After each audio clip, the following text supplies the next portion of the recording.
This video is brought to you by patreon.com/worsttake. Get access to exclusive live streams and Discord servers, on-screen shoutouts, and early access to some videos when you join now. Help make sure that we can continue to make content like this by supporting the Patreon. Links are in the description down below.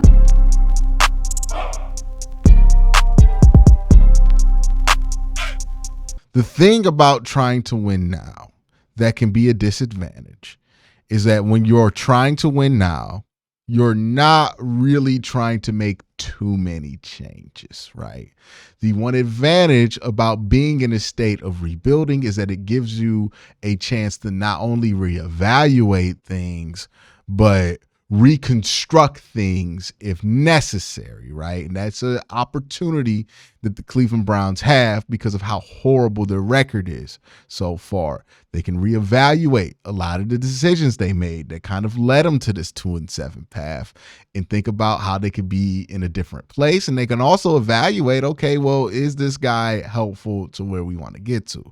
I think the number one goal with this team now for the rest of the season, if you're a fan, if you're somebody who's in the Browns organization, is going to be about evaluating this team going forward, right? Who are the Cleveland Browns? Who needs to stay? Who needs to go? Who are the young players that we're going to try to keep? Who are the older players that we have to get rid of in the offseason? Ken Dorsey and Kevin Stefanski, is this going in a direction that we feel like is going to be positive long term? Or do we feel like this is going in a negative direction, right? Jim Schwartz, Bubba Ventrone. There's going to be a lot of evaluation going on for the next 10 weeks. And I think that evaluation process is important. I think the places where you're going to have the most scrutiny when it comes to evaluating like the front office has to be Ken Dorsey, has to be Bubba Ventrone. And because you're going to be looking at a lot of the young prospects, it's going to be an eye on what Andrew Berry is doing as well. I think the conversation on Bubba Ventrone needs to be had. And look, I know people are going to point to good kicking performances and say Bubba Ventrone's doing his job, or Corey Bojorquez's performances for punting and say Bubba Ventrone's doing his job. But it is worth noting that that's not a big part of what Bubba Ventrone's asked to do. Like, the performance of the specialists is usually just on the specialists themselves. It has nothing to really do with the special teams coach unless that's on like kickoffs or something like that. But what is something that the special teams coach is in control of is punt coverage and kick coverage. The Browns have given off a kick return touchdown already this season. The Browns have given up a punt return touchdown already this season. This has happened far too often with Bubba Ventrone. Yes, somebody misses a tackle at the beginning of the play, and that creates a hole. But my whole issue with Bubba Ventrone is if the first person doesn't make the tackle, why is the coverage in such a weak state that one thing going wrong destroys everything else? It should be more robust than that. And I'm not satisfied with what Bubba Ventrone has brought to the table. I was not impressed by the performance against Cincinnati. I was not impressed this week by the performance of the special teams, especially in coverage. It's been a disappointment. Bubba Ventrone, his stay here as a coordinator has been a disappointment. He's just as bad, if not worse, than Mike Prefer at these things. It's concerning. Like, that to me is a big issue with Bubba Ventrone. I want to see if that gets fixed. The Ken Dorsey, Kevin Stefanski merge. How is this going to look, right? I think the one thing about switching quarterbacks is it does allow you to evaluate the offense because you're not sitting there mad at the quarterback for not throwing the football and seeing if these windows are open, right? Now Jameis is going to throw the football. He's going to give the offense a chance to live or die on its own merits, and the play calling a chance to succeed or fail based on where he throws the football. So you're going to get a better chance to evaluate that, right? A lot of people have been complaining for a long time about Kevin Stefanski's play calling.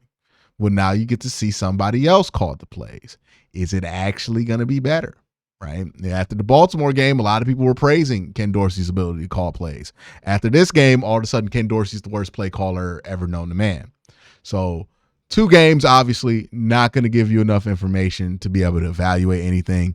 But that's where we're at here with Ken Dorsey, right? How is he as a play caller? Isn't it an upgrade? And is what Ken Dorsey is bringing to the table offensively good enough to justify his presence as a offensive coordinator and the changes that that's going to make to some of the staples of the Stefanski offense, right? Running the ball. I also have a question about how you want to move forward if you're the Cleveland Browns. It's easy to fall into the conversation of bridge quarterback, right? Let's go out, let's get a Kirk Cousins or somebody like that, even though that's far-fetched because Deshaun Watson's contract is still on the books as far as we know. So that being the case, probably not going to go out be able to get something as extravagant as Kirk Cousins. Maybe you can try to trot out and have Derek Carr compete with Deshaun Watson in camp or do something along those lines, maybe a Justin Fields or Jacoby Brissett or something along those lines to kind of compete and have a bridge quarterback. But I am much more interested in a different type of bridge for this team. Because if you do not believe that in the first round of this draft, there is a franchise quarterback, and that's a very much a question that's up in the air right now.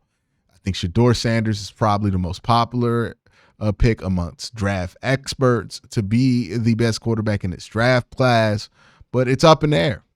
Like, nobody's going to sit here and tell you that Shedeur Sanders is a guarantee to be a franchise quarterback. Even amongst his most ardent fans, they're not going to tell you that he's a guarantee. It's not that kind of a prospect. So if you aren't convinced of Shedeur Sanders as a top-tier prospect, if you don't think that there is a franchise quarterback in this year's draft, which I think there's a chance that there could be one in this year's draft. I don't think it's 2022 bad. I had JP Acosta on. We talked about this. If you don't think that there's a chance that happens, or if the guy that you think is the guy gets drafted before you get there, if I'm the Browns, I really, really consider going after a Sean Genty and building this team strictly behind the run and bridging it that way, right? Bridging the offense with the premier running back just to get you to a good baseline, right? We don't know what Nick Chubb's going to be for the rest of his career. I think he'll bounce back and play fine by the end of this year. But also, you got to admit that Nick Chubb's getting older. You probably want him to take less carries. And him splitting carries with Genty, who looks to be one of the best running back prospects to come out of college football in quite a while as a complete package, right? He's a good receiver out the backfield. He's a good blocker. He's a good runner, good vision, strength, break tackles, all of that. He does all of that. He seems like the complete package. I find that as a bridge option to be a very attractive one, right? Because it gives you the ability to be able to play meaningful football for the next few years while also keeping the quarterback position open to making a move there. And you don't have to be at the top of the draft to find a franchise quarterback. Plenty of teams have found franchise quarterbacks in the first round by moving up from their spots or whatever you have to do, right? Lamar Jackson, Pat Mahomes have famously been found this way. So you still have the flexibility to move up to wherever your draft spot will be by having a team that's still functionally pretty good out there play. You'll still be able to develop players because you're going to be an offense that is going to be at least functional. But also, you're going to be open. You're not going to be committed to a quarterback in the way that can hold you back, right? Sometimes if you take a quarterback that you're not in love with, but you give him 2 years a chance, well, then you're missing 2 years of going after other quarterbacks.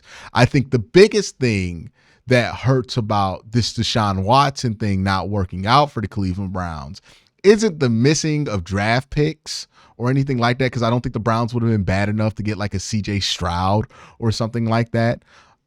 I think the biggest thing that hurts about the Browns missing on this Deshaun Watson trade is that you missed opportunities to go after some quarterbacks that might have become available that fit what you like to do, right? Kirk Cousins is the first one to come to mind. He became a free agent, right? And that kind of opportunity loss is what hurt you more so than just like Deshaun Watson and the first round picks hurting you. So I want to consider different bridges for this team, different pathways for this team going forward that don't necessarily include getting tied down at the quarterback position. And I think that's probably going to be the way forward for this team, because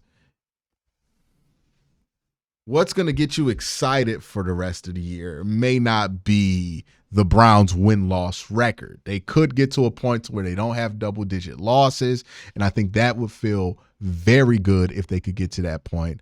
But I think what's going to make you feel good is what young players step up along the way, right? If Isaiah McGuire starts playing at a starting caliber level and you know you're getting Alex Wright off injury next year, you feel really good about your young edges, right? You feel much better about that, especially with Mike Hall playing as well as he is. If you look at the offensive side of the ball and Cedric Tillman continues to play at a high level and Jerry Jeudy continues to play at the level that he's playing at, you feel a lot better about your wide receivers and your ability to get like a veteran to kind of fill the gap in the room there, right?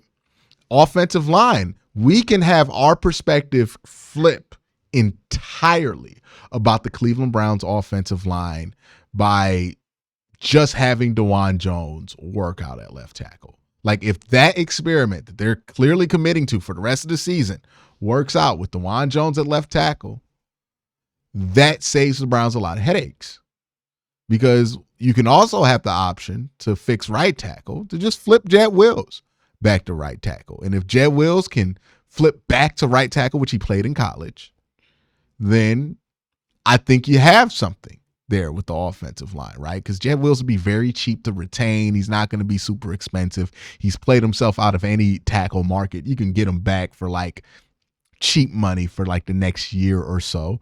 I would put him on the right side just to see what happens with him. And then on the interior, if Joe Bitonio retires, you have Zach Zinter ready for that. You already got Ethan Posick under contract, and you have Wyatt Teller under contract. You're in a position all of a sudden where you can save some money by letting Jack Conklin go, by signing Jed Wills to a much cheaper deal, by having a rookie deal at left tackle and save some money that way, while also feeling much better and much younger and cheaper about your offensive line.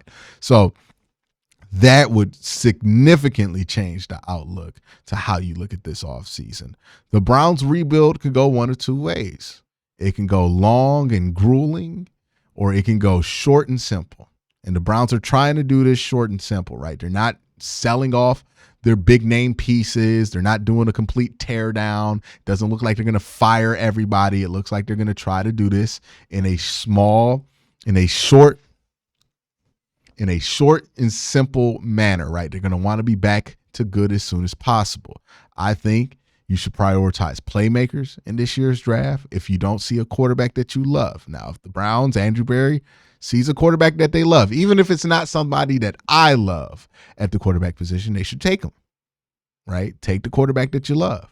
But if there's not a quarterback there, I would argue get the best playmaker, and I think Genty is the best playmaker that you can get that's not named Travis Hunter. And if you can get your hands on him, you could build a bridge with him and Nick Chubb as the running back, the foundation for this team. You'll figure out quarterback. Maybe you want to go Justin Fields. Maybe you want to go Jacoby Brissett. Just somebody, could do a play action, throw the ball deep here or there. Maybe it could be DTR or even Deshaun Watson. Like you could do many of different ways there, knowing that you're going after a quarterback later, or maybe you get a quarterback in the later rounds. But I think there's a lot of different ways this season can end that can really make you feel good about this team's odds in the offseason to be able to bounce back. That's my thoughts. Let me know your thoughts in the comment section down below. Y'all have a great day. Have a better night. Peace.